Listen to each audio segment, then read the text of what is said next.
الله تعالى وسلم. حضرت ابو طلحہ رضی اللہ تعالیٰ عنہ کا اصل نام زید بن سہل انصاری ہے، لیکن آپ کنیت سے مشہور ہیں۔ آپ رضی اللہ تعالیٰ عنہ قبیلہ انصار کے خاندان بنو نجار میں سے تھے۔ حضرت انس بن مالک رضی اللہ تعالیٰ عنہ کی والدہ حضرت بی بی ام سلیم رضی اللہ تعالیٰ عنہ نے بیوہ ہو جانے کے بعد ان سے نکاح کر لیا تھا۔ آپ بہت ہی مشہور تیر انداز اور نشانہ باز تھے۔ آپ کے بارے میں حضور اکرم صلی اللہ علیہ وآلہ وسلم نے ارشاد فرمایا تھا کہ لشکر میں ابو طلحہ کی ایک للکار 1000 سواروں سے بڑھ کر روکار ہے۔ آپ حضور اکرم صلی اللہ علیہ وآلہ وسلم کے ہجرت فرمانے سے قبل ہی حج کے موقع پر مینا کی گھاٹی میں اپنے 70 ساتھیوں کے ساتھ حضور اکرم صلی اللہ علیہ وآلہ وسلم سے بیعت اسلام کر کے مسلمان ہو گئے تھے۔ سبحان اللہ۔ آپ کے قبول اسلام کا واقعہ یوں ملتا ہے کہ مالک بن نضر کے قتل کے کچھ عرصہ بعد جب کہ حضرت ام سلیم رضی اللہ تعالیٰ عنہ عدت گزار چکی تھی، تب حضرت ابو طلحہ رضی اللہ تعالیٰ عنہ نے حضرت ام سلیم رضی اللہ تعالیٰ عنہ کو نکاح کا پیغام بھیجا۔ ان کا تعلق بھی قبیلہ بنو نجار سے تھا، لیکن ابھی تک حضرت ابو طلحہ نے اسلام قبول نہیں کیا تھا، اس لیے حضرت ام سلیم رضی اللہ تعالیٰ عنہ نے انکار کر دیا اور نکاح کے لیے اسلام قبول کرنے کی شرط لگا دی۔ مروی ہے کہ حضرت ام سلیم رضی اللہ تعالیٰ عنہ نے آپ سے فرمایا، اے ابو طلحہ، تمہیں معلوم نہیں کہ تمہارا معبود جس کی تم عبادت کرتے ہو محض ایک درخت ہے جو زمین سے اگا اور فلاں قبیلے کے حبشی نے اسے تراشا ہے۔ آپ نے کہا ہاں کیوں نہیں؟ فرمایا تو کیا زمین سے اگنے والی ایک لکڑی کے سامنے سجدہ کرتے ہوئے تمہیں ذرا بھی ہچکچاہٹ نہیں ہوتی جسے فلاں قبیلے کے حبشی نے تراش کر خود کی شکل میں بدل دیا ہے؟ پھر فرمایا لہذا کیا تم اس بات کی گواہی دیتے ہو کہ اللہ عز و جل کے سوا کوئی عبادت کے لائق نہیں اور حضرت محمد صلی اللہ تعالیٰ علیہ وآلہ وسلم اس کے رسول ہیں؟ اگر تم ایسا کرو تو میں تم سے شادی کر لوں گی اور اس کے علاوہ کچھ مہر بھی نہیں مانگوں گی۔ حضرت ابو طلحہ رضی اللہ تعالیٰ عنہ نے سوچنے کی مہلت مانگی اور واپس چلے گئے۔ پھر جب آئے تو ایمان آپ کے دل میں سرایت کر چکا تھا اور کہنے لگے اشہد ان لا الہ الا اللہ و اشہد ان محمد رسول اللہ، یعنی کہ میں گواہی دیتا ہوں کہ اللہ کے سوا کوئی معبود نہیں اور حضرت محمد صلی اللہ علیہ وآلہ وسلم اس کے رسول ہیں۔ اس کے بعد آپ رضی اللہ تعالیٰ عنہ کا نکاح حضرت ام سلیم رضی اللہ تعالیٰ عنہ کے ساتھ ہو گیا۔ اس نکاح سے حضرت ام سلیم رضی اللہ تعالیٰ عنہ اولاد کی نعمت سے بہرامند ہوئی۔ حضرت ابو طلحہ انصاری رضی اللہ تعالیٰ عنہ سے آپ کے 2 شہزادوں ابو عمیر اور عبداللہ کا ذکر ملتا ہے۔ دونوں نے حضور اکرم صلی اللہ علیہ وآلہ وسلم کی صحابیت کا شرط پایا اور بڑے فضائل و کمالات کے حامل ہوئے۔ صحیح بخاری اور مسلم شریف کی حدیث میں ہے کہ حضرت ابو طلحہ انصاری رضی اللہ تعالیٰ عنہ مدینے میں بڑے مالدار تھے۔ انہیں اپنے مالوں میں پیروخان نامی ایک بات بہت پسند تھا۔ جب قرآن کریم کی سورۃ آل عمران کی آیت لن تنالوا البر حتی تنفقوا مما تحبون، یعنی کہ تم ہرگز نیکی کو پا نہیں سکو گے یہاں تک کہ تم ان چیزوں میں سے خرچ کرو جن سے تم محبت کرتے ہو، جب یہ آیت مبارکہ نازل ہوئی تو انہوں نے بارگاہ رسالت صلی اللہ علیہ وآلہ وسلم میں کھڑے ہو کر عرض کی، مجھے اپنے مالوں میں بیروحہ باغ سب سے پیارا ہے، میں اسی کو راہ خدا میں صدقہ کرتا ہوں۔ حضور اکرم صلی اللہ علیہ وآلہ وسلم نے اس پر مسلط کا اظہار فرمایا اور پھر حضرت ابو طلحہ رضی اللہ تعالیٰ عنہ نے سرکار کائنات صلی اللہ علیہ وآلہ وسلم کے اشارے پر وہ باغ اپنے رشتہ داروں میں تقسیم فرما دیا۔ سبحان اللہ۔ حضرت انس رضی اللہ تعالیٰ عنہ راوی ہیں کہ ایک دن بڑھاپے میں حضرت ابو طلحہ انصاری رضی اللہ تعالیٰ عنہ سورہ برات کی تلاوت فرما رہے تھے جب اس آیت پر پہنچے ادخلوا خفافا وسرالا تو آپ نے فرمایا اے میرے بچوں مجھے تم لوگ جہاد کا سامان دو کیونکہ میرا رب جوانی اور بڑھاپے دونوں حالتوں میں مجھے جہاد کا حکم فرماتا ہے۔ ان کے بیٹوں نے کہا کہ آپ نے حضور علیہ السلام اور حضرت ابوبکر صدیق و حضرت عمر فاروق رضی اللہ تعالیٰ عنہ کے دور میں تمام جہادوں میں شرکت فرمائی۔ اب آپ بوڑھے ہو چکے ہیں اس لیے آپ اب جہاد میں نہ جائیے، ہم لوگ آپ کی طرف سے جہاد کر رہے ہیں اور کرتے رہیں گے، مگر یہ کسی طرح بھی گھر بیٹھنے پر راضی نہیں ہوئے اور جہاد کا سامان جمع کر کے جہاد میں جانے والے یہ کشتی پر سوار ہو کر جہاد کے لیے روانہ ہو گئے۔ خدا کی شان کہ اس کشتی پر ہی ان کی وفات ہو گئی۔ اتفاق سے ان کی قبر کے لیے سمندر میں کوئی جزیرہ بھی نہیں ملا۔ 7 دنوں تک کشتی میں آپ کی لاش مبارکہ رکھے رہی۔ 7ویں دن سمندر میں ایک جزیرہ ملا تو آپ اس جزیرہ میں مدفون ہوئے۔ حاصل یہ کہ 7 دن گزرنے کے باوجود آپ کے جسم اطہر پر کسی بھی قسم کی کوئی تبدیلی رونما نہیں ہوئی تھی۔ سبحان اللہ۔ جنگ بدر و جنگ احد اور اس کے بعد کی تمام اسلامی جنگوں میں انتہائی جذبہ ایمانی اور جوش اسلامی کے ساتھ جہاد کرتے رہے اور بڑے بڑے مجاہدانہ کارناموں کا مظاہرہ کر کے اسلامی خدمات کے شاہکار پیش کرتے ہوئے سن ہجری 31 میں 70 برس کی عمر میں اس دنیا فانی سے مثال فرمایا۔ اللہ پاک کی بارگاہ میں دعا ہے کہ مولا عز و جل ہمیں ہمارے اسلاف کے نقش قدم پر چلنے کی توفیق عطا فرمائے۔ دوران گفتگو جو بھی خطا سرزد ہوئی ہو مولا کریم اپنے پیارے محبوب صلی اللہ علیہ وسلم کے صدقے کو پہلے معاف فرمائیں۔ استغفر اللہ رب من کل ذنب واتوب الیہ۔ السلام علیکم ورحمۃ اللہ وبرکاتہ۔ سبحان اللہ ماشاءاللہ۔ رسول پاک صلی اللہ علیہ وسلم نے فرمایا جہاں صالحین کا ذکر ہوتا ہے وہاں اللہ کی رحمت نازل ہوتی ہے، اور صحابہ تو وہ ہیں جن کے تعلق سے رب تبارک و تعالیٰ فرماتا ہے رضی اللہ عنہم ورضوا عنہ، وہ اللہ سے راضی اللہ ہم سے راضی۔ ابھی ہم نے ایک حدیث پاک سنی، اس میں کھانے کے متعلق 5 سنتیں بیان کی۔ سرکار صلی اللہ علیہ وسلم نے فرمایا کہ کھانا اپنے آگے سے کھائے، اگر آپ کے ساتھ کوئی کھانا کھا رہا ہے تو اس کے آگے سے نہ کھائے، اور رکابی کے بیچوں بیچ میں سے نہ کھائے، اپنے قریب سے کھائے۔ اور ہمارے یہاں ایک الٹا دستور ہے، شروع سے ہم دیکھتے ہیں کہ پہلے کھانے والے اٹھ جاتے ہیں، اس کے بعد دسترخوان اٹھائے جاتے ہیں۔ یہ خلاف سنت ہے، پہلے دسترخوان اٹھائے اس کے بعد کھانے والے اٹھائے۔ اسی طرح اگر آپ کسی کے ساتھ کھا رہے ہیں تو اس وقت تک ان کے ساتھ لگے رہے جب تک کہ وہ کھاتے رہے، گرچہ آپ سیر ہو چکے، آپ اطمینان ہو چکے، آپ پیٹ بھر چکا ہے، لیکن پھر ان کے ساتھ لگے رہنا چاہیے ان کی دل جوئی کے لیے، کیونکہ وہ بھی اپنا ہاتھ روک لیں۔ اسی طریقے سے آج ان سنتوں پر عمل کرنے والے نظر نہیں آتے۔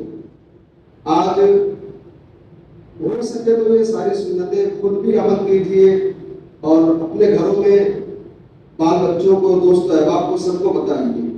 آپ نے غور کیا ہوگا، ہم نے بھی دیکھا ہمارے بچپن میں گھر کے بڑے بوڑھے بولتے ہیں کہ کھاتے وقت بات چیت نہ کریں۔ یہ غلط بات ہمارے یہاں گھروں میں رائج ہے۔ حدیث پاک میں ہے کھاتے وقت تو بات کر سکتے ہیں، خاموشی سے کھانا آتش پرستوں کا طریقہ ہے، آگ کی پوجا کرنے والوں کا طریقہ ہے۔ تو لہٰذا کھاتے وقت بات چیت کیجیے، اچھی باتیں، دنیاوی معاملات کی، کاروبار کی، ہر قسم کی بات کرے، علاوہ صرف پیشاب پاخانہ اور وہ باتیں نہ کرے دل سے گھن آتی ہو، گندی باتیں نہ کرے، اچھی ساری باتیں کیجیے۔ وہی سب سے بہتر وقت ہوتا ہے اپنے بچوں کی تربیت کے لیے۔ صحابہ کرام کا، بزرگان دین کا واقعات اور سنت رسول اپنے بچوں کی سکھائے۔ دوستوں کی محفل میں کھانا کھا رہے ہیں یا شادی بیاہ کی تقریبات میں تو وہاں بھی سنتیں بتائیے، بزرگوں کے تذکرے کیجیے، اچھی باتیں کیجیے، کیونکہ خاموشی سے کھانا کس کا طریقہ ہے؟ مجوسی اور آتش پرستوں کا طریقہ ہے۔ اب آئیے اعلان کے مطابق ہمارے اور آپ کے بیچ خطیب البراہیم خلیفہ حضور قائد ملت حضرت اللہ مفتی نور حسن مصباحی صاحب کی تشریف فرما ہے۔ عنوان ہے آج کا مرکزی کتاب کا عنوان اسلام اور سیاست۔ حضرت کا ہم استقبال کرتے ہیں کہ چمن کو ہر شگفتہ گل سے جیسے پیار ہے، چمن کو ہر شگفتہ گل سے جیسے پیار ہے، سرے محفل تیری خطابت درکار ہے۔ نعرہ تکبیر، نعرہ رسالت، مسلک اعلی حضرت خطیب البراہیم خلیفہ حضور قائد ملت، نعرہ تکبیر۔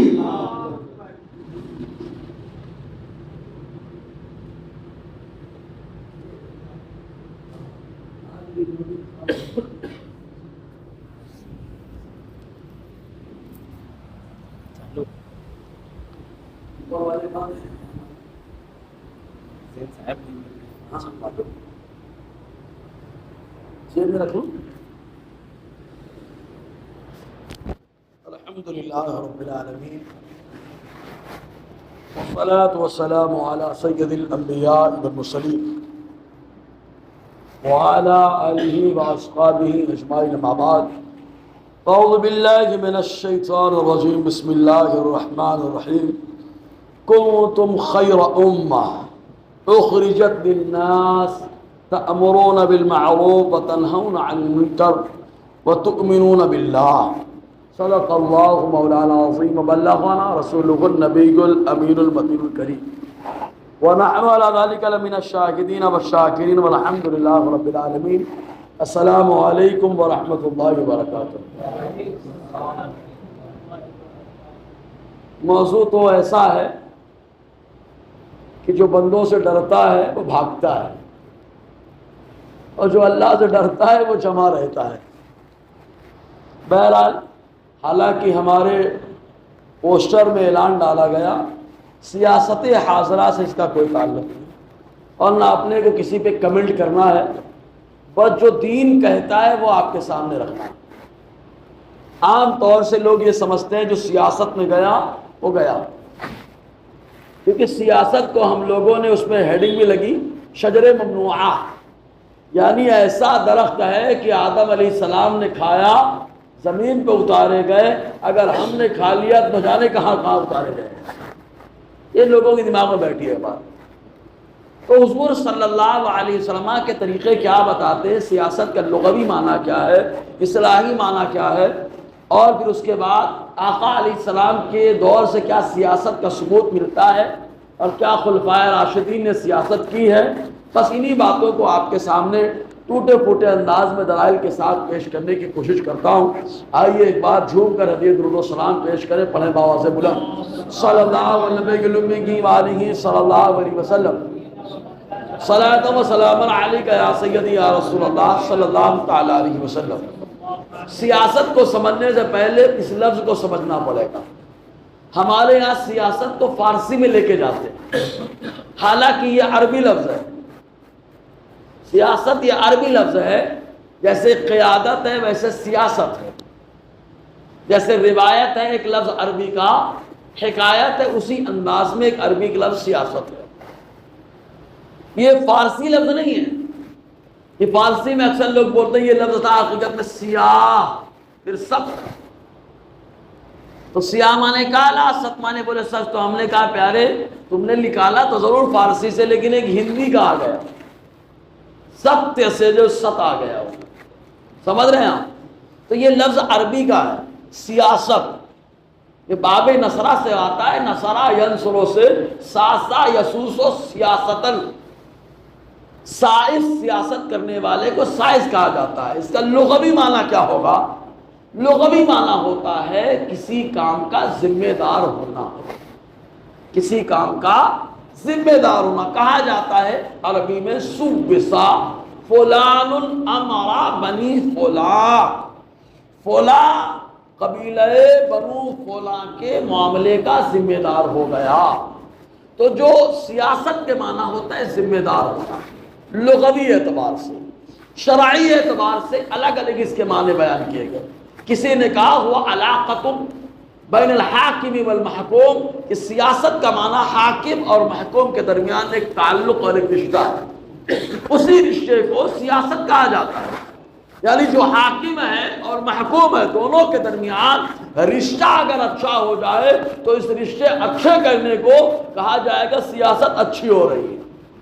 تو اس اعتبار سے آپ ذرا دیکھو کہ جب کہا گیا سیاست، یہ نام ہے حاکم اور محکوم کے درمیان تعلق کا، رشتے کا۔ اب اس تعریف کے اعتبار سے جب آدمی حاکم بنا اور اپنے محکوم سے رشتہ مضبوط کر لیا تو کہا اچھی سیاست ہو رہی ہے، بولو نا یار، رشتہ مضبوط کر لیا تو اچھی سیاست ہو رہی ہے، اگر رشتہ کمزور کر لیا، تعلق ختم کر لیا تو کہا سیاست کمزور ہو رہی ہے۔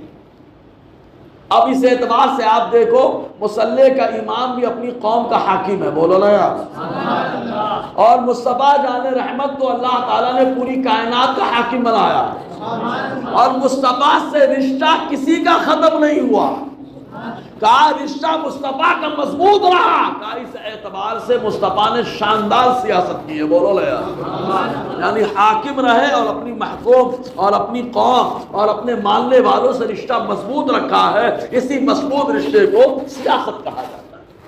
سمجھ رہے نا، کچھ لوگوں نے اس کی تعریف یہ کی ہے کہ محکوم اور مخلوق کو، محکوم کو، رعایا کو فساد سے دور کرنا، اصلاح کے قریب رکھنا، فساد سے دور رکھنا مطلب خرابی سے دور کرنا اور اچھائی کے قریب کرنا۔ اس تعریف کے اعتبار سے بھی دیکھو تو میرے مصطفیٰ نے اپنے غلاموں کو برائیوں سے دور کر دیا اور اچھائیوں سے خالی قریب ہی نہیں کیا، بلکہ مصطفیٰ جب تک حیات ظاہری کے ساتھ رہے اپنے صحابہ اور ساتھیوں کو ایسا نیکی اور صلاح کے قریب کر دیا کہ ہدایت کا ستارہ مصطفیٰ نے انہیں بنا دیا۔ اب دونوں تعریف کے اعتبار سے دیکھیں، اب سیاست کا لغوی معنی سمجھ میں آیا، کسی چیز کا ذمہ دار ہونا، اور اصلاحی معنی کہ حاکم اور محکوم کے درمیان رشتہ ہونا، اسی رشتے کا نام کیا ہے؟ سیاست ہے۔ اور کچھ لوگوں نے کیا کہا، سیاست کا معنی ہوتا ہے کیا؟ محکوم کو، رعایا کو برائی سے دور کرنا اور اچھائی اور صلاح کے قریب کرنا۔ اب اللہ تعالیٰ قرآن میں فرما رہا ہے، کیا معلوم کیا فرما رہا؟ اب یہی سے نظریہ سمجھ میں آتا ہے، کنتم خیر امہ، میرا مولا فرماتا ہے اے امت محمدیہ تم معمولی امت نہیں ہو، ہم نے تم کو بہترین امت بنایا ہے، بہترین امت بنایا۔ کیوں؟ تأمرون بالمعروف، کیونکہ تم بھلائی کا حکم دیتے ہو۔ مطلب امت محمدیہ میں ہر آدمی بھلائی کا حکم دیتا، تو کام مخلوق کو، رعایا کو، محکوم کو برائی سے دور کر رہا ہے، اچھائی سے قریب کر رہا ہے، تو میرے مولا نے ہر امتی کو مصطفیٰ جان رحمت کے سیاست کرنے کا حق عطا فرما دیا ہے۔ اور سے تو بولو نا یار، اللہ تعالیٰ فرما رہا ہے کنتم خیر امہ اخرجت للناس، لوگوں کے سامنے تم اس لیے ظاہر کیے گئے تاکہ تم لوگوں کو بھلائی کا حکم دو، وتنہون عن المنکر، اور برائی سے روکو، لیکن اچھائی برائی سے منع، برائی سے روکتے ہوئے اچھائی کا حکم دیتے ہوئے ایمان ہاتھ سے نہ جانے پائے۔ وتؤمنون باللہ، اللہ کی ذات پر ایمان باقی رکھنا۔ تو میرے مولا نے یہاں پہ شاندار سیاست کرنے کا انداز قرآن میں عطا فرما دیا، کیونکہ سیاست کا معنی کیا ہوا؟ برائی سے کیا کرنا؟ زور سے بولا نا یار، برائی سے تو روکنا اور اچھائی کے قریب کرنا۔ تو اللہ تعالیٰ نے اس امت کو یہ حق دے دیا۔ اب آؤ اس کسوٹی پہ سرکار کی بارگاہ میں چلو۔ میرے مصطفیٰ صلی اللہ علیہ وسلم نے مکے میں بھی سیاست کی، اور یاد رکھنا جو پورا بیان سنے گا اسی کو سمجھ میں آئے گا، کیونکہ سیاست کی تعریف اگر نہیں سمجھ میں آئی تو کچھ نہیں سمجھ میں آئے گا، ہے نا؟ بولے مولانا بہت سیاست کر رہے ہیں، ارے یار ہم امام ہیں، ہم سیاست نہیں کریں گے تو کون کرے گا؟ بولے ہماری والی، ہم نے کہا تمہاری والی سیاست میں نہیں کرتا، میں سیاست اس کی کرتا جس کو اللہ تعالیٰ نے ساری کائنات کا حاکم بنا کر پیدا فرمایا۔ مصطفیٰ نے جو ہے نا سیاست کی، کہا کیا سیاست کی؟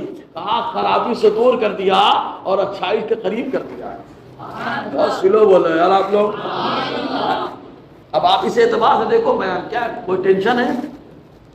تو حضور صلی اللہ علیہ وسلم کو دیکھو آپ کیسے خامیوں سے دور کر رہے ہیں۔ آقا علیہ السلام نے حضرت عمر کے اندر سیاست کی تو کیا کیا؟ عمر آئے قتل کرنے کے لیے، مصطفیٰ کی نظر پڑ گئی، نظر پڑنے سے پہلے قرآن کان میں خالی گیا۔ کیا بات ہے یار، اتنا قرآن کی تلاوت میں اتنا پاور، خالی سن لیا، اللہ نے ان کو برائی سے دور کر کے اچھائی کے قریب کر دیا۔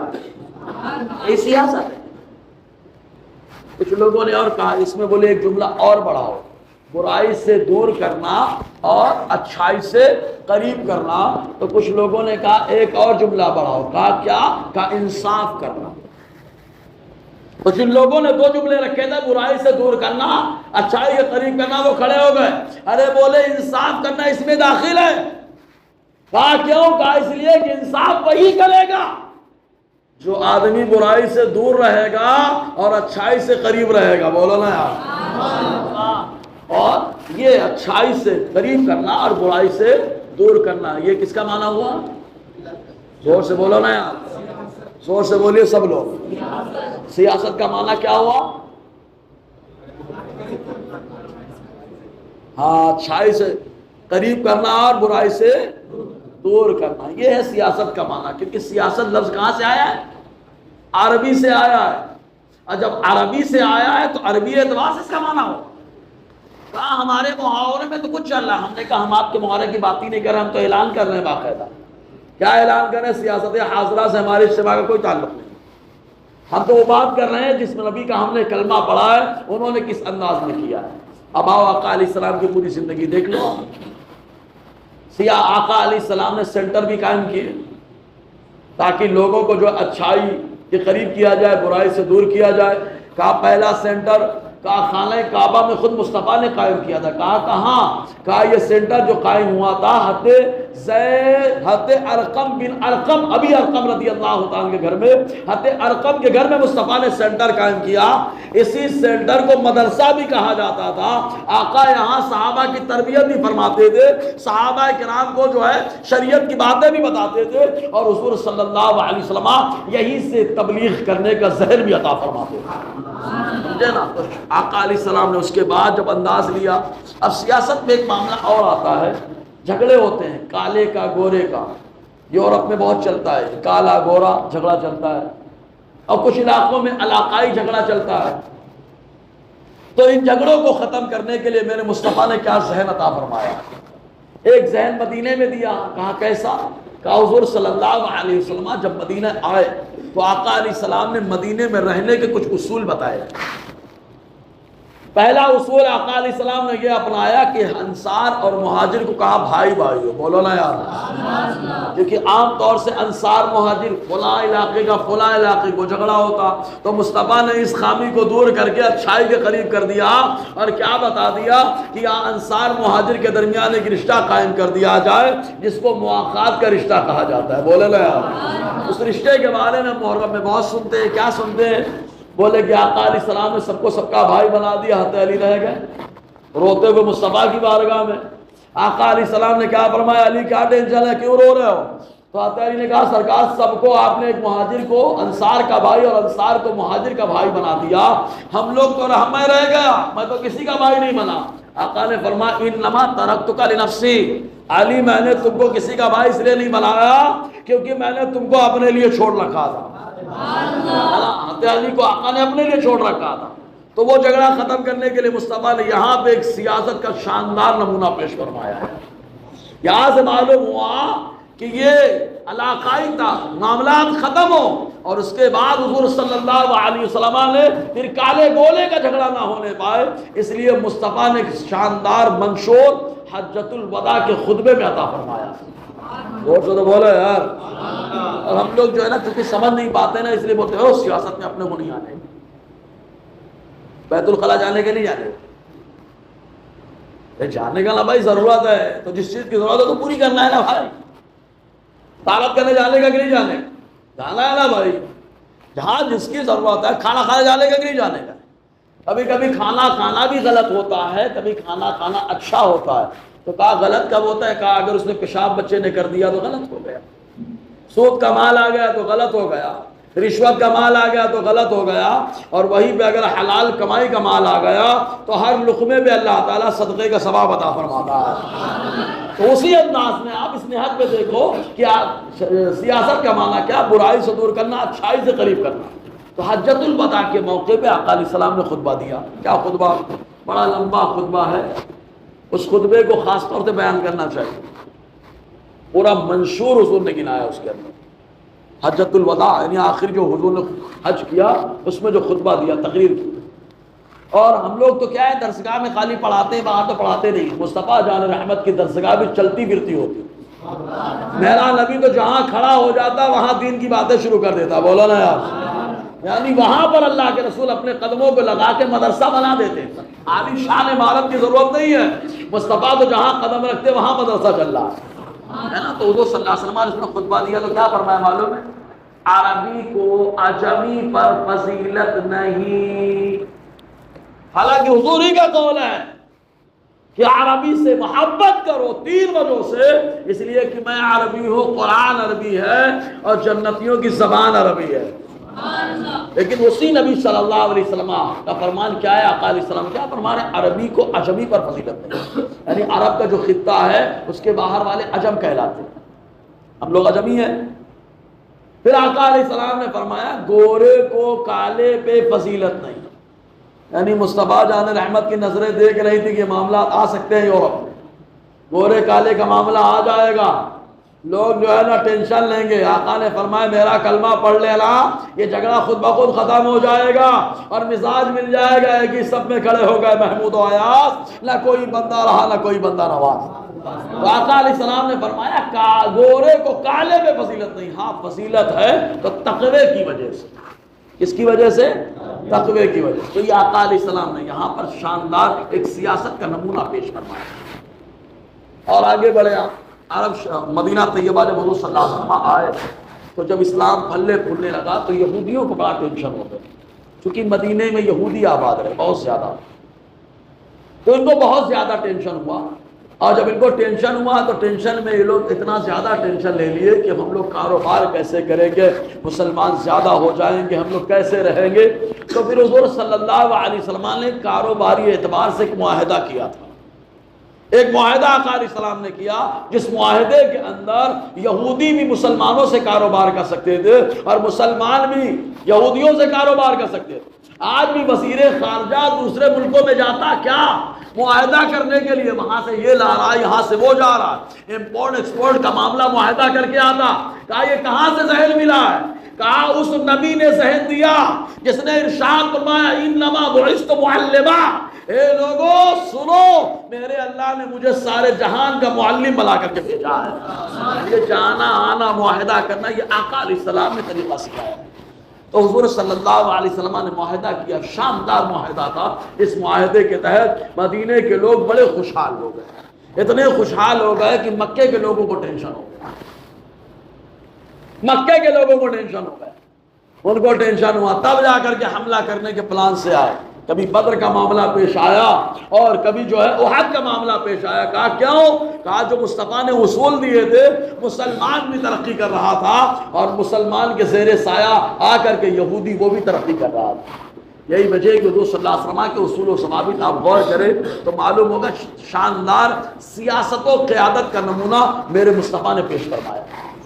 اور آپ غور کرنا، ایک موقع پہ خود حضور نے فرمایا اگر تم میرے بعد جو میں نے یہ امپائر کھڑا کیا، یہ حکومت کھڑی کی، اگر میرے بعد تم نے ابو بکر کو والی بنایا، ذمہ دار بنایا، تو ابو بکر میرا دنیاوی اعتبار سے فیصلہ نہیں کرے گا، جب بھی فیصلہ کرے گا آخرت کو دیکھ کے فیصلہ کرے گا۔ آقا فرماتے زاہد فی الدنیا وراغب الی الآخرہ، اگر تم نے والی بنایا ابو بکر کو تو میرا ابو بکر دنیا کے اعتبار سے راغب نہیں ہے بلکہ راغب آخرت کی طرف سے ہے اور دنیا میں زہد و ورع کرنے والا ہے۔ یہی وجہ ہے کہ آپ دیکھیں حضور کے پردہ فرمانے کے بعد جو آقا علیہ السلام نے امپائر کھڑا کیا تھا، جو حکومت کھڑی کی آقا علیہ السلام نے، اس کو متزلزل کرنے کے لیے کئی لوگ کھڑے ہوئے۔ ایک شخص مسیلمہ کذاب جس کی عمر 150 سال ہوئی، 150 سال عمر، بڑا بوڑھا تھا، اس کے کہنے میں لوگ آ گئے. کچھ لوگ زکوٰۃ دینے کا انکار کرنے لگے تو حضور صلی اللہ علیہ وسلم کہ خلیفہ ابو بکر صدیق حضور کا بھی وصال ہوا ہے، تازہ معاملہ ہے، لیکن ابو بکر ڈٹ گئے میں ان سے مقابلہ کروں گا، کیونکہ مصطفیٰ نے فرمایا تھا نا اگر والی میرے ابو بکر کو بناؤ گے تو میرا ابو بکر دنیا کی فکر نہیں کرے گا، آخرت کا راغب ہے، آخرت کی فکر کرے گا. تو حضرت عمر نے کہا کیسے مقابلہ کریں گے؟ کہا اس لیے کہ مصطفیٰ نے فرمایا اگر کلمہ پڑھ لے تو جنگ نہیں ہوگی مگر حق اسلام کی وجہ سے، اور ان لوگوں نے حق اسلام کو پامال کیا اس لیے مقابلہ ہوگا. سمجھے گی نہیں آپ؟ تو آقا علیہ السلام نے اس کے بعد پھر ارشاد فرمایا اور اگر تم نے والی عمر کو بنا دیا تو میرا عمر قوت و امانت میں زبردست ہے، قوت و امانت میں زبردست ہے. پھر اس کے بعد آقا علیہ السلام نے اسے حضرت عثمان غنی حضرت علی کے بارے میں بتایا. تو بتانا مقصد یہ ہے سیاست کا معاملہ کیا ہے؟ برائی سے دور کرنا اور اچھائی کے قریب کرنا. جب مصطفیٰ نے یہ اصول لوگوں کے سامنے پیش کیا تو اتنا زبردست قیادت کا معاملہ سامنے آیا کہ جہاں جہاں ظلم ہو رہا تھا سب مدینے میں پناہ لے رہے تھے. بولو نا یار، سب مدینے میں پناہ لے رہے تھے. کہا کون کون؟ کہا ظلم ہوا سلمان پر، مدینے میں پناہ لیے. بولو نا یار، ظلم ہوا بلال پر، مدینے میں پناہ لیا، کیونکہ آقا علیہ السلام انصاف کر رہے تھے. ایک چیز اور، حضور کی سیاست و قیادت کے اندر انصاف کرنے والے کو پسند کیا جاتا ہے، چاہے وہ دوسرے دھرم کا کیوں نہ ہو، چاہے وہ دوسرے دھرم کا کیوں نہ ہو، انصاف کرنے والے کو مصطفیٰ نے بہت پسند کیا. یہی وجہ ہے کہ جب صحابہ کرام پر ظلم و تعدی اور کفار مکہ کی بڑھ گئی تو حضور صلی اللہ علیہ وسلم نے روانہ کیا، کہا جاؤ حبشہ جاؤ. حالانکہ حبشہ میں کس کی حکومت ہے؟ کرسچن حکومت، نصرانی حکومت. حبشہ کے بادشاہ نجاشی کون؟ کا نصرانی ہے، ابھی ایمان نہیں لایا. ابھی وہاں گئے اور جا کر کے وہاں رہے صحابہ کرام. معلوم کیا ہوا؟ مصطفیٰ نے اس حاکم کو بھی پسند کیا ہے جو غیر دھرم کا ہو لیکن انصاف کرنے والا ہو. مصطفیٰ نے وہاں بھی اپنی امت کو بھیج کر وہاں رہنے کا حکم عطا فرمایا. یہ حضور صلی اللہ علیہ وسلم کی سیاست کا انداز ہے. اور اس کے بعد صحابہ گئے تو صحابہ کا کردار تو ایسے ہی ہے بھائی، جہاں گئے تو مصطفیٰ کی سنتوں کی خوشبو ساتھ لے کر کے گئے، اور جو بھی اس خوشبو میں آیا مہک گیا. ابھی تک حبشہ کے بادشاہ خالی رہے لیکن اللہ تعالیٰ نے امت کا بادشاہ بنا دیا. بولیے نا یار. حضرت حبشہ شاہ حبش حضرت اسما جب ایمان لائے تو قبر پر ان کے نور اترتا ہوا ماں عائشہ صدیقہ فرماتی ہم دیکھ رہے ہیں. حضور کے بعد اب دیکھیں صحابہ خلفائے راشدین کی زندگی دیکھیں. خلفائے راشدین نے ٹوٹل یہی کام کیا. 2 سال ہو چاہے 12 سال ہو، جتنے سال صحابہ کرام نے حضور صلی اللہ علیہ وسلم کی نیابت کا حق ادا کیا ہمیشہ یہی کام کیا. حتیٰ کہ ایک بار تو حضرت عمر کا معاملہ درپیش ہوا، اور حضرت عمر تو ماشاءاللہ سارے صحابہ انصاف کرنے والے، لیکن حضرت عمر کا معاملہ بڑا مضبوط رہا.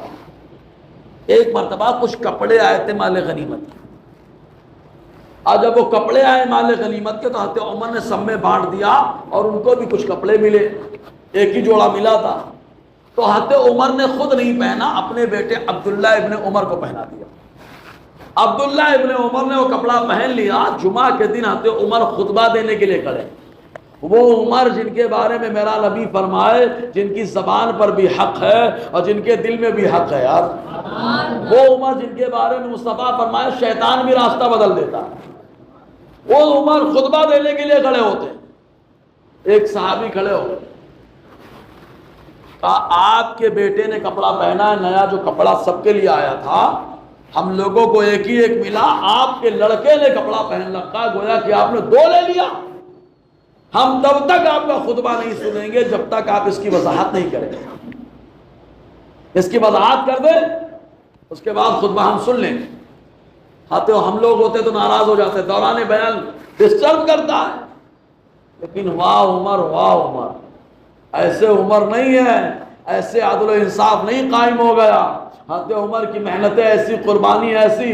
حضرت عمر نے کہا میں اللہ کو گواہ بنا کر کے بولتا کہ بانٹا گیا حصے میں جو کپڑا میرے آیا وہ مجھے چھوٹا پڑ رہا تھا، تب میں نے جا کر کے اپنے بیٹے عبداللہ ابن عمر کو دے دیا ہے.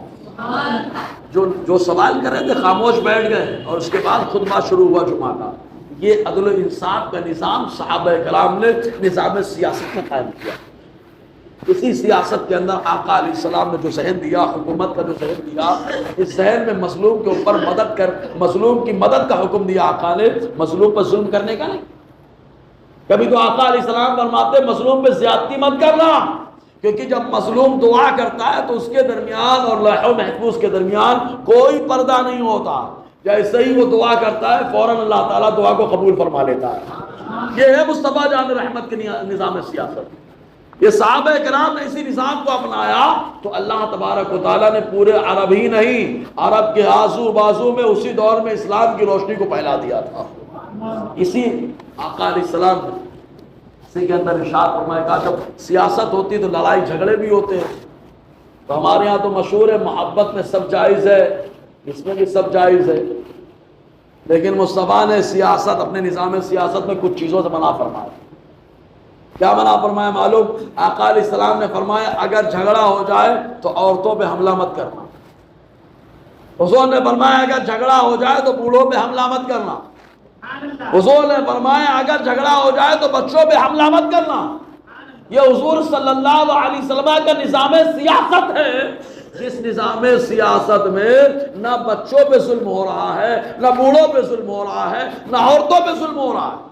حضور صلی اللہ علیہ وسلم کے نظام سیاست کے اندر غریب پروری کا معاملہ بہت رہا ہے، اور حضور صلی اللہ علیہ وسلم اپنے جیب خاص سے غریبوں کا عطا فرمایا. آپ نے باغ فتح کا نام سنا ہے؟ بہت چلتا ہے فتح فتح فتح، بہت لوگ پھٹک پھٹک چلتے رہتے ہے نا، حالانکہ اس کے بارے میں صحیح سے معلومات نہیں رہتی. صحیح سے معلومات ہو جائے تو یہی کہیں گے جو سنی کہتا ہے، سمجھے؟ کبھی نہیں ادھر ادھر بہ کے فتح میں. اور یاد رکھیں جو قانون کے خلاف کوئی کام کرتا ہے آدمی تو اس کو جو ہے نا وانٹڈ کیا جاتا ہے، نکالو اس کو. تو یہودیوں کو آقا علیہ السلام نے مدینے میں بڑی نرمی دی، بہت آسانی دی کاروبار کرنے. اس کے باوجود وہ لوگ شرارت کرتے، تب ان کو مدینے سے نکالا گیا. چلو یہاں سے شرارت کر رہے ہو، اچھا نظام بننے نہیں دے رہے ہو. کیونکہ سیاست میں کیا ہوتا ہے؟ برائی سے دور کرنا اور اچھائی کے قریب کرنا، یہ ہوتا ہے. تو اب وہ لوگ جو ہے شرارت کر رہے تھے، ماحول خراب کر رہے تھے. مصطفیٰ نے مدینے سے نکالا، کہا یہ لوگ ناسور بن گئے. نکالا آقا علیہ السلام نے. خیبر گئے، خیبر میں بھی پہنچ کر کے وہاں سے آ کر کے شرارت کرتے رہے. تو خیبر سے حضرت عمر نے نکال دیا، ایک دم مکمل ختم ہو گیا معاملہ. بہرحال تو جب خیبر فتح ہوا تو اس وقت حضور کے دور میں فتح ہو چکا تھا خیبر. حضرت علی نے دروازہ پھینکا، سبھی کو معلوم. تو وہاں پر ایک باغ تھا، ایک جگہ ہے، اس کا نام ہے فتح. اس جگہ جو باغ تھا اس باغ کو آقا علیہ السلام نے اپنے انڈر میں لیا. اب اس باغ میں جو بھی پیداوار ہے آقا علیہ السلام نے اس کے 3 حصے کر لیے. کتنے حصے؟ 3 حصے. پہلا حصہ حضور صلی اللہ علیہ وسلم اپنے اوپر اور اپنی ازواج مطہرات کے اوپر خرچ کیا کرتے تھے. دوسرا حصہ آقا علیہ السلام اپنے رشتہ داروں پہ خرچ کیا کرتے تھے. تیسرا حصہ آقا علیہ السلام بیواؤں، یتیموں اور جو پریشان حال آتا آقا علیہ السلام اس کے اوپر خرچ کیا کرتے تھے. تو حضور صلی اللہ علیہ وسلم کے نظام سیاست کے اندر عدل کے ساتھ ساتھ سخاوت بھی پائی جاتی ہے. بہت سلو بولے یار آپ لوگ. اور ہمارے یہاں تو تبصرہ نہیں کروں گا. ہم لوگ اگر حضور کی زندگی کا مطالعہ کر لیں تو بہت کچھ ہمارے سمجھ میں آ جائے گا. اب یہ تو ہو گیا آقا علیہ السلام کے نظام سیاست. اب اس میں دیکھنا عدل و انصاف بھی ہے. اس نظام سیاست کے اندر اچھائی کا حکم دینا بھی ہے، برائی سے روکنا بھی ہے. اس نظام سیاست کے اندر غریب پروری بھی ہے. اس نظام سیاست کے اندر اپنے گھر والوں کی پرورش بھی ہے، اپنے رشتہ داروں کو سنبھالنا بھی ہے. اور اگر غیر رہتا ہے تو وہ صلی اللہ علیہ وسلم کے قانون کے حساب سے کہا غیر ہے تو اس کی 3 صورتیں بنتی ہیں. کہا کتنی صورتیں؟ کہا 3 صورتیں بنتی ہیں. کہا کیسے؟ کہا یا تو وہ آدمی دبا لچا ہے لیکن آ کر کے ٹیکس دے دیتا ہے، تو کہا جان مال کی عزت کی حفاظت کرنا اب ہمارا کام ہو گیا. ہم ان کے جان مال کی بھی حفاظت کریں گے، ان کی عزت کی بھی حفاظت کریں گے، سب چیز کی حفاظت کریں گے. اور ایسے آدمی کو جو غیر ہے اس کو ذمہ کہا جاتا ہے. کیا کہا جاتا ہے؟ ذمہ کہا جاتا ہے. اور کہا ایک صورت یہ بنتی ہے باہر کا رہنے والا لیکن آنا چاہتا ہے کہ مصطفیٰ جان رحمت نے جو نظام قائم کیا تھا کتنا شاندار نظام ہے، بڑا اچھا لگتا ہے، چلو چل کے دیکھیں اس نظام میں کیا کیا ہے۔ تو وہ آیا امان لے کر کے اور آ کر کے رہ کر کے گیا تو کہا اس کو مستعمل کہا جاتا ہے۔ کہا اگر شرارت کرنے پہ آ گیا، نہ ٹیکس دیتا ہے اور نہ امن سے رہتا ہے، چین سے رہتا ہے، بلکہ مار دھاڑ کرتا رہتا ہے، کہا مار دھاڑ کرنے والا ہو گیا تو کہا اب اس کو اینٹ کا جواب پتھر سے دیا جائے گا، کیونکہ اب یہ حربی ہو چکا ہے۔ تو حضور صلی اللہ علیہ وسلم کے نظام سیاست کے اندر غیر سے جنگ کرنے کی بھی ڈائریکٹ اجازت نہیں ہے۔ کہا اگر وہ سنگمی ہے تو ٹیکس دے گا، مستعمل ہے تو بھی محفوظ رہے گا، اگر عربی ہوگا تو میدان میں آئے، ہم اس کو اسلام کی دعوت دیں، اگر قبول کر لے فبہا، نہیں قبول کرے تو جو جیتا وہی سکندر بنے گا۔ یہ حضور صلی اللہ علیہ وسلم کا نظام سیاست۔ کچھ سمجھ میں آ رہا ہے کیا؟ آ رہا ہے تو بول دو نا یار۔ ہم لوگ سوچ کے کچھ اور آئے تھے، بولے مصباح صاحب کچھ اور بیان کر رہے ہیں، جو ہے وہی بیان کر رہے ہیں بھیا، جو ہے وہی بیان کر رہے ہیں۔ ہم لوگوں نے شبیہ خراب کر دی ہے نا، ہم لوگوں نے شبیہ خراب کر دی ہے، لیکن جو اصل ہے وہ یہی ہے۔ اب حضور صلی اللہ علیہ وسلم نے جب حاکم بنانے کا طریقہ رکھا تو اب 2-3 حدیثیں میں سنا دیتا ہوں، ایک بار جھوم کر درود پاک پڑھ لے، صلی اللہ علیہ وسلم صلی اللہ علیہ وسلم، صلاۃ و سلام علیک یا سیدی یا رسول اللہ صلی اللہ علیہ وسلم۔ جب آقا علیہ السلام کسی کو امیر بناتے یعنی حاکم بناتے تو حاکم بنانے تو کیا فرماتے معلوم؟ حدیث پاک میں ترمذی شریف کی حدیث ہے، ڈائری لانے کے بجائے ہم نے کہا فوٹو ہی کھینچ لیتا ہوں موبائل ہی میں، جو ورق ہے محفوظ ہو جائے اسی میں، ڈائری لے کے کہاں جائیں، ٹھیک ہے۔ بہت بریدہ رضی اللہ تعالیٰ سے مروی ہے، کانا رسول اللہ صلی اللہ علیہ وسلم اذا امر رجلا علی سریۃ اوصاه فی خاصۃ نفسہ بتقوی اللہ، جب آقا علیہ السلام کسی سریہ اور جنگ کے موقع پہ کسی کو حاکم اور عامر بناتے تو اس کو الگ سے بلا کے آقا فرماتے اللہ سے ڈرتے رہنا۔ سبحان اللہ، زور سے بولو نا یار، یہ بہت بڑی بات ہے، اللہ سے ڈرتے رہنا۔ جو بندہ اللہ سے ڈرے گا خلوت میں بھی ڈرے گا، جلوت میں بھی ڈرے گا، اور جو اللہ سے ڈرے گا وہ دل سے بھی ڈرے گا، وجود سے بھی ڈرے گا، اور جو اللہ سے ڈرے گا وہ ہمیشہ عدل و انصاف کرے گا، ہمیشہ عدل و انصاف کرے گا، کیونکہ اس کو معلوم ہے ظالم کا انجام بہت برا ہے۔ جو ظلم کرتا ہے کبھی پانی میں ڈبایا گیا، جو ظلم کرتا ہے کبھی پتھر سے مارا گیا، تو جو ظلم کرتا ہے کبھی لوگوں کے لیے عبرت و نکال بنا دیا گیا، اور جو انصاف کرتا ہے اللہ بھی پسند کرتا ہے، رسول اللہ بھی پسند فرماتے ہیں۔ تو اس کو آقا علیہ السلام پہلے خاص طور سے اسپیشل اللہ سے ڈرتے رہنا، اور اس کے بعد وَبِمَن مَعَهُ مِنَ الْمُسْلِمِينَ خَيْرًا، اور جو مسلمان اس امیر کے ساتھ، اس حاکم کے ساتھ لگے رہتے، ان مسلمانوں کے تعلق سے حضور فرماتے کہ ان کے ساتھ بھلائی کرنا، بھلائی کرنا، ان کے ساتھ دھوکہ بازی مت کرنا، دغا مت دینا، ان کے ساتھ بھلائی کرتے رہنا۔ اس کے علاوہ ایک حدیث میں یوں آیا، حضور صلی اللہ علیہ وسلم بڑے پیارے انداز میں ارشاد فرماتے، ایک موقع آیا جس میں حضرت ابو ذر غفاری، پہلے ان کے بارے میں تھوڑی بات بتا دوں، حضرت ابو ذر غفاری غضب کے صوفی صحابی، اس پہ سبحان اللہ نکلے نہیں ہیں؟ ہم لوگ تو صوفی کچھ اور سمجھتے ہیں، بھائی یہ صوفی صحابی ہیں، ان کا نظریہ کیا تھا معلوم؟ آتے ابو ذر غفاری رضی اللہ تعالیٰ عنہ کا کہ بولے کہ آج کا کھانا کھا لیے، جتنا بچ گیا سب رائے خدا میں خرچ کر دینا واجب ہے، سمجھے نا، پورا رائے خدا میں خرچ کر دینا واجب ہے۔ اور ایسے صوفی صحابی کہ یہ آقا کی محبت سے مار کھانا بھی پسند کرتے ہیں، بولو نا یار۔ ایک موقع آیا مکے میں، اس ٹائم پہ پلٹ کے جواب دینے کی اجازت نہیں تھی، تو جو مسلمان بولتا ہے کہ میں مسلمان ہو گیا، مکے والے پاگل خوب مارتے تھے۔ تو ایک مرتبہ آتے ابو ذر غفاری رضی اللہ تعالیٰ تشریف لائے مکے میں، او مکے والو، مکے والے نے دیکھا سنا تو فرمایا سنو میں مسلمان ہو گیا۔ آئے مکے والے مارے غصے میں پکڑ کے مارنا شروع کر دیا، خوب مارا، حضور کے چچا عباس نے آ کر کے بچایا، جیسے ہی بچایا گئے، پھر تھوڑی دیر کے بعد واپس آیا، کہا او مکے والو میں مسلمان ہو چکا، بولا نا یار، بخاری شریف کی حدیث ہے۔ پھر مکے والوں نے مارا، میرے رسا نے دیکھا تو یوں کہا جس کو ہو درد کا مزہ، نازے دوا اٹھائے مار کا۔ یہ ابو ذر غفاری رضی اللہ تعالیٰ ایک مرتبہ آقا علیہ السلام کی بارگاہ میں کیا کہتے معلوم؟ مسلم شریف کی حدیث ہے پاک، انہوں نے کیا کہہ دیا، یا رسول اللہ الا تستعملنی، کہ آپ مجھے عامل نہیں بنائیں گے؟ عامل ہمارے یہاں ہوتا تو بولتے وہ عامل، بغیر چلہ کیے ہوئے عامل بن رہے لوگ، تو وہ عامل سمجھ لیتے، لیکن یہ عامل سے مراد حاکم، کیونکہ آقا علیہ السلام جو علاقے پتہ ہوتا وہاں پر کسی نہ کسی صحابی کو حاکم بنا دیتے، عامل بنا دیتے۔ تو حضرت ابو ذر غفاری نے کہا کہ کیا آپ مجھے عامل نہیں بنائیں گے؟ فضرب بيده على منكبي، حضرت ابو ذر کہتے ہیں مصطفیٰ نے ہاتھ اٹھایا میرے کندھے پہ مارا، کندھے پہ مارا، اور یہ مار وہ مار نہیں ہے سینے پہ پڑ جائے تو حافظہ مضبوط ہو جائے، بولو نا یار، اور اگر بچے پہ جادو کا اثر ہو جائے سینے پہ ہاتھ مصطفیٰ مار دے اثر ختم ہو جائے، یہ مصطفیٰ کا ہاتھ ہے، کندھے پہ مصطفیٰ نے مارا، اور مار کے کیا ارشاد فرمایا معلوم؟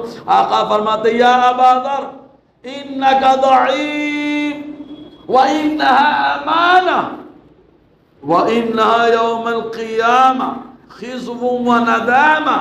حضور صلی اللہ علیہ وسلم نے فرمایا اے ابو ذر، اے سمورہ ابن جندب، تم کمزور ہو، کمزور، اور عامل بننا یہ ایک امانت ہے، جو آدمی عامل بنا اگر حق ادا نہیں کیا تو روزے محشر شرمندہ اور رسوا ہے۔ اس کے بعد حضور صلی اللہ علیہ وسلم نے ارشاد فرمایا کیا معلوم؟ الا من اخذها بحقها وادى الذي عليه فيها، مگر جو عامل بنے تو حق ادا کرے تو نہ اس کے لیے رسوائی ہے آخرت میں، نہ شرمندگی ہے اس کے لیے۔ مطلب کیا ہوا معلوم؟ ابو ذر غفاری کیوں عامل نہیں بن سکتے؟ کیا وہ صحابی نہیں ہے؟ اتنا بڑا اسٹیٹس، اتنا بڑا منصب، تو کہا اس کی وجہ کیا ہے معلوم؟ حضور نے فرمایا تم کمزور ہو۔ عام طور سے صحابہ کرام میں حضرت ابو ذر غفاری بڑے نرم دل مانے جاتے تھے، نرم دل آدمی سزا نہیں دے سکتا، سمجھ میں آیا؟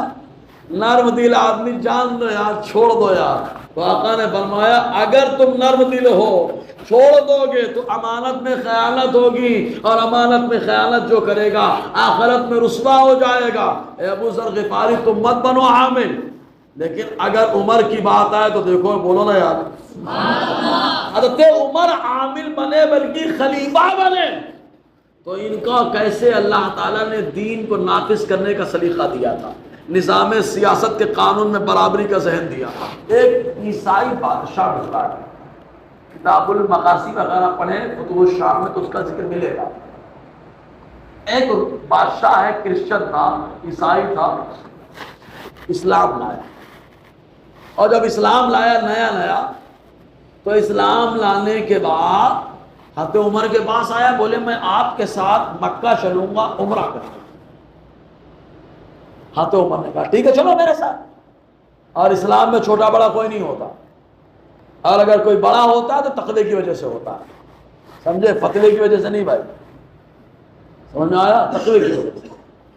تو حضرت عمر رضی اللہ تعالیٰ عنہ کے ساتھ وہ 9 مسلم گئے، بادشاہ تھے اپنے علاقے کے، گئے طواف کر رہے تھے، طواف کرتے کرتے کرتے کرتے، اب طواف میں کیا ہے، عمرہ جب آدمی کرتا ہے یا حج کرتا ہے تو احرام کی حالت میں ہوتا ہے، تو لنگی رہتی ہے، پاؤں پڑ گیا، ان کی لنگی کھل گئی، انہوں نے جلدی سے باندھ لیا، باندھا، لیکن جس غریب آدمی کا پاؤں پڑا اس کو ایک زوردار چاٹا مارا جس کی وجہ دانت ٹوٹ گئے۔ جب دانت ٹوٹ گیا تو وہ غریب مسلمان حضرت عمر کے پاس مقدمہ دائر کر دیے، آپ انصاف کریں، قصاص، دانت کا بدلہ دانت۔ حضرت عمر رضی اللہ عنہ نے فرمایا کہ دانت کے بدلے دانت، بلایا اور فرمایا انصاف اور قیاس اور اسلام کا نظام سیاست یہ کہتا ہے کہ تم کو دانت کے بدلے دانت دینا پڑے گا۔ تو جب معلوم پڑا کہ دانت کے بدلے دانت، بولے غریب آدمی میں بادشاہ تھا، میں ہمارے دانت کا اس کے دانت سے کیا مقابلہ ہے؟ تو حضرت عمر نے فرمایا اسلام میں سب برابر ہے، بولو نا یار، اسلام میں سب برابر ہے، کیا امیر کیا غریب، سب برابر ہیں، نہ کوئی بڑا نہ کوئی چھوٹا، سب برابر، انصاف کرنا پڑے۔ اس نے کہا، ایموشن کرنا شروع کر دیا، میں تو پھر اپنے دوبارہ جو مذہب تھا اس کی طرف چلا جاؤں گا اگر ایسا ہوگا۔ حضرت عمر نے کہا مجھے اس کا ذمہ دار نہیں بنایا گیا، مجھے جو ذمہ دار بنایا گیا ہے وہ انصاف کرنے کا ذمہ دار بنایا گیا۔ اس کا نتیجہ وہ تو مرتد ہو گیا، لیکن اسلام کا نظام انصاف تو قائم رہا۔ تو اس لیے آقا علیہ السلام نے فرمایا ابو ذر تم کمزور ہو، بڑے نرم دل ہو، چھوڑ دو۔ حضور صلی اللہ علیہ وسلم نے ایک موقع پر ایسے ارشاد فرمایا، حضور فرماتے ہیں، ابو ہریرہ رضی اللہ تعالیٰ سے روایت، میری باتیں سمجھ میں آ رہی ہیں نہیں آ رہی ہیں؟ آ رہی تو بولو نا سبحان اللہ۔ موجودہ سیاست حضرت ہمارے اجتماع کا کوئی تعلق نہیں، آپ یہ سب سن لیجیے، ٹھیک ہے؟ ابو ہریرہ رضی اللہ تعالیٰ فرماتے ہیں کہ آقا علیہ السلام نے فرمایا اذا کان امراؤکم خیارکم، بڑا زبردست فارمولہ حضور نے دیا ہے، وَأَغْنِيَاؤُكُمْ سُمَحَاؤُكُمْ وَأُمُورَكُمْ شُورَى بَيْنَكُمْ فَظَهَرُ الْأَرْضِ خَيْرٌ مِّن بَطْنِهَا۔ حضور نے فرمایا خَيْرٌ لَكُمْ مِّن بَطْنِهَا، حضور نے فرمایا جب تمہارے امیر، تمہارے حاکم خیارکم بہتر لوگ ہو جائیں، تمہارے حاکم بہتر لوگ ہو جائیں، وَأَغْنِيَاؤُكُمْ سُمَحَاؤُكُمْ، اور تمہارے مالدار سخی ہو جائیں۔ زور سے بولو نا یار۔ سخاوت سب کو نہیں ملتی، اللہ جسے پسند فرماتا ہے اسے سخاوت کا جذبہ عطا فرماتا ہے۔ حضور نے فرمایا سب سے بڑا سخی میرا مولا ہے، اور میرے مولا نے اپنے بعد مجھے سخی بنایا، سب سے بڑا سخی بنایا۔ حضور نے فرمایا جب تمہارے امیر خیر اچھے لوگ ہو جائیں اور تمہارے مالدار سخی ہو جائے اور تمہارا معاملہ آپسی مشورے سے ہو، آپسی مشورے سے ہو، تو آقا فرماتے قبر کے پیٹ میں جانے سے بہتر یہ ہے کہ تم زمین کی مٹی کے اوپر رہو، زمین کی مٹی کے اوپر رہو۔ کیوں؟ اس لیے کہ اب تمہارے زمین کے اوپر جب رہو گے تو اب تمہارے حاکم جو ہے وہ انصاف کرنے والے ہیں، بہتر لوگ ہیں، اور پریشانی کا معاملہ ہوگا تو مالدار سخاوت کرنے والے ہیں، کوئی دشواری درپیش ہوگی آپس میں مشورہ کرو گے اللہ تعالیٰ تمہیں ترقی عطا فرمائے گا۔ تو پھر یہ نہیں کہو کہ کاش میں مر کے قبر میں پڑا ہوتا، کوئی پوچھنے والا نہیں ہے، لیکن اب تو سب پوچھنے والے ہیں، حاکم بھی بہتر لوگ ہیں، وہ بھی آ کے پوچھ رہے کیا ہوا، جیسے کہ حضرت عمر کو اللہ نے حاکم بنایا، بولے نا یار۔ حضرت عمر کی زندگی پڑھیے، حاکم کیسا ہوتا ہے تب معلوم پڑا۔ رات میں حضرت عمر گشت فرمایا کرتے تھے مدینے میں، بولو نا یار، گشت فرمایا کرتے تھے رات میں۔ ایک مرتبہ گشت فرما رہے تھے، اسی گشت کے دوران مدینے میں حضرت عمر رضی اللہ عنہ گشت کر رہے، ایک خاتون اپنے بچوں کو لے کر ہانڈی چڑھا کے رکھی، اور ہانڈی میں پانی ہے، پتھر ہے، اسے بول رہی، اور ایک کتے کو پکڑ کے ذبح کرنے کی تیاری۔ کتا حلال ہے کہ حرام؟ زور سے بولو۔ کچھ لوگ بولتے ہیں قرآن سے ثابت کرو، بھیا کتا قرآن سے حرام ہے، ثابت تو کرو،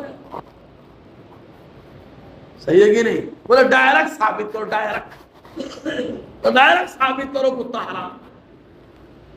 سمجھ میں آیا کہ نہیں؟ بولے صاف لفظوں میں، صاف لفظ تو بتا، کچھ سمجھ میں آیا؟ کچھ جواب دے دیا میں نے آپ کو، ہے نا؟ اشفاق بھائی تیاری کر لیا اس نے۔ حضرت عمر رضی اللہ تعالیٰ عنہ تشریف لائے، پوچھا یہ کیا معاملہ ہے؟ پہچان نہیں پائی خاتون، رات کا اندھیرا ہے، تیاری ہے۔ حضرت عمر نے ارشاد فرمایا کیا معاملہ ہے، کیوں کاٹنے کی تیاری؟ کہا یہ آپ کے لیے حرام ہو سکتا ہے، میرے لیے حلال ہو چکا ہے۔ فَمَنِ اسْتُرَّ غَيْرَ بَاغٍ وَلَا عَادٍ، جو مجبور ہو جائے، جس کو معلوم ہے جان جانے کا خطرہ ہے، تو حرام بھی اس کے لیے حلال ہو جاتا ہے، لیکن کتنا؟ اتنا جتنے میں جان بچ جائے، بس اس سے زیادہ نہیں۔ سمجھ میں آیا؟ حضرت عمر رونے لگے، روتے ہوئے دوڑتے ہوئے بیت المال گئے، آپ کا غلام آپ کے پیچھے بھاگتا ہوا آیا اور آ کر کے کہا حضور کیا کرنا ہے؟ آپ نے فرمایا جو گونی ہے میری پیٹھ پہ اٹھا کے رکھ دے۔ اس نے کہا حضور میں رکھ لیتا ہوں، میں بچا دیتا ہوں۔ حضرت عمر نے ارشاد فرمایا میرے اللہ نے مجھے ذمہ دار بنایا، میں اپنی ذمہ داری کو اپنی پیٹھ سے پورا کرنا چاہتا ہوں۔ حاکم ایسا ہو تو حضور نے کیا فرمایا، تمہارا حاکم، تمہارے حاکم بہتر ہو جائے اور مالدار سخی ہو جائے، تمہارا معاملہ آپسی مشورے سے ہو، تو ایسی صورت میں تم کو زمین کے اوپر رہنا زمین کے اندر رہنے سے بہتر معلوم ہے۔ اور اگر اس کے برعکس ہو جائے تو حضور کیا فرماتے ہیں؟ جب حاکم گڑبڑ ہو جائے، حضور نے فرمایا وَإِذَا أُمَرَاكُمْ شَرَارَكُمْ، اور جب تمہارے حاکم، تمہارے لیڈر، تمہارے قائد یہ تمہارے جو ہے برے ہو جائیں اور تمہارے مالدار کنجوس ہو جائیں اور تمہارا معاملہ مشورے سے نہ ہو، تب تم کو قبر اچھی لگے، قبر بہتر محسوس ہو۔ تو حضور صلی اللہ علیہ وسلم نے اس انداز میں ارشاد فرمایا۔ اب آؤ ذرا ایک چیز اور بتا رہا ہوں، حضور صلی اللہ علیہ وسلم نے جو نظام دیا، اس نظام میں حاکم جب بنایا جاتا تھا کسی کو تو پہلے 10 بار مشورہ کیا ہوتا تھا۔ کیسے؟ حضرت ابو بکر پردہ فرمانے کا وقت قریب ہے، تاریخ الخلفاء میں علامہ جلال الدین سیوطی نے لکھا، پردہ فرمانے کا وقت قریب ہے، پہلے بلایا حضرت عبد الرحمن ابن عوف کو اور بلا کر کے پوچھا کہ یہ امر خلافت ہے، خلافت کا معاملہ ہے، کیا کریں؟ میں عمر کے تعلق سے آپ سے پوچھتا ہوں۔ تو حضرت عبد الرحمن ابن عوف جو عشرۂ مبشرہ میں سے جن کو مصطفیٰ نے جنتی ہونے کی دنیا میں بشارت فرمائی، وہ حضرت عمر کے بارے میں بولتے ہیں بہتر ہے۔ وہ چلے گئے، پھر بلایا کس کو؟ کا عثمان غنی آیا۔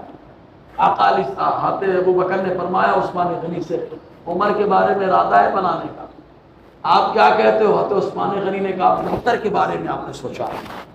حضرت علی کو بلایا، پوچھا عمر کے بارے میں سوچ رہا، حضرت علی کو بلایا، کہا اب امر خلافت کے بارے میں مشورہ کرنا چاہتا ہوں۔ حضرت علی کا جملہ علامہ جلال الدین سیوطی نے جو لکھا اس میں کیا ہے معلوم؟ میں کسی کے لیے راضی نہیں ہوتا کہ امر خلافت کسی کو دے دیا جائے، ہاں اگر عمر ہے تو میں راضی ہو جاؤں گا، بولو نا یار۔ علامہ جلال الدین سیوطی نے تاریخ الخلفاء کے اندر باقاعدہ الفاظ لکھے۔ حضرت علی نے کہا میں کسی کے لیے امر خلافت میں راضی نہیں ہوں گا، لیکن عمر ہوں گے تو میں راضی ہو جاؤں گا۔ تو پہلے بڑی تحقیق ہو رہی، اس کے بعد امر خلافت حاکم بنایا جا رہا ہے، اور مشورہ بھی کس سے کیا جا رہا ہے؟ جو متقی پرہیزگار ہے، جن کے دل میں اللہ کا خوف ہے، ان سے مشورہ کیا جا رہا ہے۔ یہ آقا علیہ السلام کی نظام سیاست کا نتیجہ ہے، ورنہ اگر چاہتے تو اپنے بیٹے کو بھی بنا دیتے، چاہتے تو اپنے رشتہ دار کو بھی بنا دیتے، لیکن بنایا اس کو جس کو مصطفیٰ نے پسند فرمایا۔ ایسے ہی معاملہ آیا، جب یہ سب ہو گیا، اس کے بعد جب حضرت ابو بکر صدیق رضی اللہ تعالیٰ پیر کا دن آیا، کیونکہ منگل کی رات پردہ فرما گئے، تو پہلے ہی بتا دیا تھا اپنی بیٹیوں سے، اپنے گھر والوں سے کہ بس پیر کا دن ہے، منگل کی رات میں جانے والا ہوں۔ اٹھا کے حدیث دیکھو، معلوم ہے پردہ فرمانے کا وقت جب قریب ہوا تو حضرت عمر کے حوالے جب کیا، کرنے کے بعد تو عمر کو روانہ کیا تو ہاتھ اٹھا کر اللہ کی بارگاہ میں دعا کر رہا، اے اللہ میں نے عمر کے بارے میں بھلائی کو جانا، تیرے محبوب نے عمر کو پسند کیا، میں نے بھی عمر کو اس معاملے کے لیے پسند کر لیا، اے اللہ اگر مجھ سے خطا ہو رہی تو اس خطا کو معاف فرما۔ دیکھو جملہ، دیکھو جملہ قابل غور، اللہ تبارک و تعالیٰ نے کیا جذبہ عطا فرمایا۔ تو یہ ہے نظام سیاست حضور صلی اللہ علیہ وسلم کا، اس میں معاہدہ بھی ہوتا ہے، کبھی آگے بڑھنا بھی پڑتا ہے، کبھی پیچھے آنا پڑتا ہے، جیسے صلح حدیبیہ میں معاہدہ ہوا، بولو نا یار۔ اگر اپنے کو معلوم ہو کہ معاہدہ ہوگا اور یہ معاہدہ فتح کی شکل میں بن جائے، تبدیل ہو جائے، تو وہاں پر معاہدہ کرنا سرکار کو سننا۔ اور بہت ساری حدیثیں ہیں، میں بہت کچھ لے کر کے آیا تھا، لیکن مجھے ایسا لگتا ہے اصلاحی بیان میں طبیعت سست رہتی ہے ہماری، ہے نا، ایسا لگتا ہے مجھے۔ ایسے ہی اور بہت ساری چیزیں ہیں، انشاءاللہ کبھی موقع رہا تو کبھی گفتگو کریں گے۔ پھر ایک بار خالی اتنا بتا دیں، سیاست کا آسان لفظوں میں معنی کیا ہوتا ہے؟ زور سے بولو نا یار، اچھائی کے قریب کرنا۔ اب اس ان دو لفظوں میں بہت ساری باتیں آ چکی ہیں، اسی کسوٹی پہ آپ پرکھ سکتے ہیں کہ حضور کے دور میں کیسی سیاست ہوتی تھی۔ اب سیرت کا مطالعہ کریں، اللہ تعالیٰ کہنے سننے سے زیادہ عمل کرنے کی توفیق عطا فرمائے۔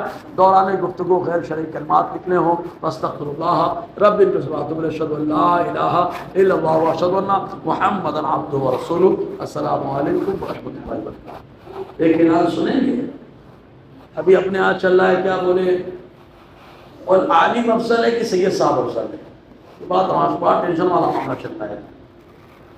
آج تو معلوم ہے کیا کام ہوا ہے سندھوا کے پاس، امام صاحب بیان کر رہے تھے باقاعدہ، اور اس بیان میں انہوں نے حضرت امیر معاویہ رضی اللہ تعالیٰ عنہ کی شان کو بیان کیا۔ جب انہوں نے شان کو بیان کیا تو دوران بیان ایک آدمی کھڑے ہو کر کے اعتراض کر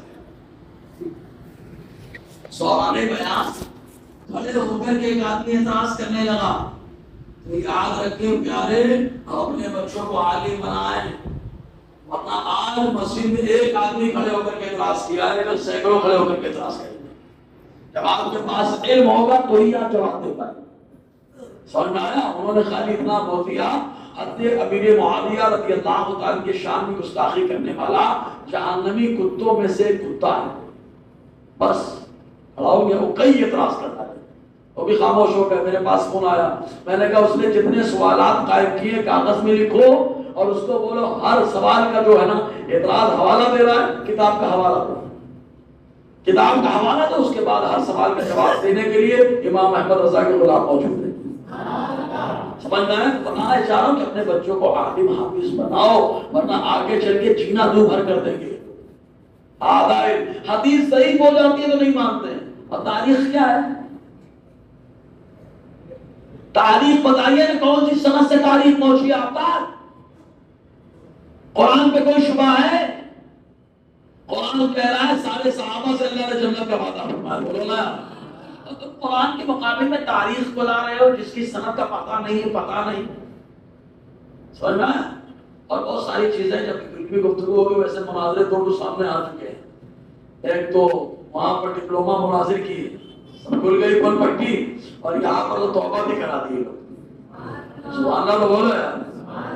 ہاں تو اعلیٰ ترین احمد اسلام کے غلاموں کی عادت اپنے بچوں کو پڑھائیے تو یہ معاملہ درپیش ہوگا، ٹھیک ہے؟ اور کوئی بھی چیز پہلے اس کے بارے میں معلومات لیں، معلومات لے کر کے آگے بڑھے تو بڑا فائدہ ہوگا۔